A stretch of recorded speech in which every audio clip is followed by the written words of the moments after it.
एक बड़े से घर की शांत दीवारों में दो महिलाएं थीं, अदिति और उसकी बहू रिया।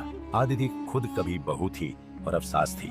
उसने अपनी सास मीनाक्षी से मिले अनुभवों को याद कर करके अपने रिश्ते को बेहतर बनाने की कोशिश की थी, पर फिर भी रिया और उसके बीच एक अनकहा तनाव था।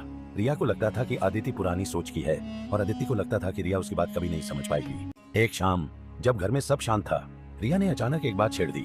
मम्मी जी, उसने कहा, मुझे लगता है कि आप हमेशा मेरे फैसलों पर शक करती हैं। आप मुझे कभी अपने तरीके से कुछ करने ही नहीं देती। अदिति चौंक गई। रिया की बात सुनकर उन्हें लगा कि उनकी सारी कोशिशें बेकार थीं।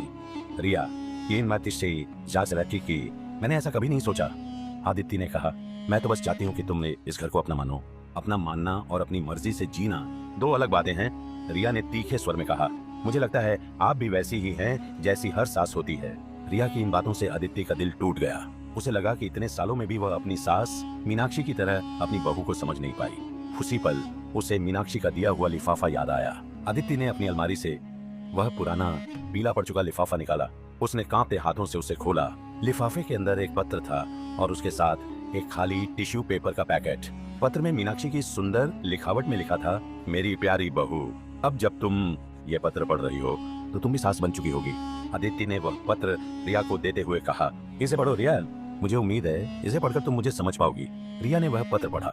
जैसे जैसे वह पढ़ती गई उसकी आंखों में आंसू आने लगे। पत्र में मीनाक्षी ने अपने मन की सारी बातें लिखी थी। उन्होंने बताया था कि कैसे एक माँ को अपने बेटे को किसी और के साथ बांटना कितना मुश्किल लगता है और कैसे उनकी डांट में भी प्यार छुपा होता था। पत्र के अंत में लिखा था कि अगर इसे पढ़ते हुए आंखें नम हो जाएं, तो समझ लेना कि तुम एक अच्छी सास बनने की राह पर हो, क्योंकि ये आंसू रिश्तों को समझने की निशानी है। रिया ने रोते हुए आदित्य को गले लगा लिया। मम्मी जी, उसने सिसकते हुए कहा, मुझे माफ कर दीजिए, मैं आपको गलत समझ रही थी। आदित्य ने भी रिया को गले लगाकर कहा, यह सिर्फ तुम्हारी गलती नहीं है रिया, शायद मैं भी अपनी भावनाओं को ठीक से जाहिर नहीं कर पाई। रिया ने उस पत्र के साथ रखे खाली टिश्यू पेपर के पैकेट को देखा।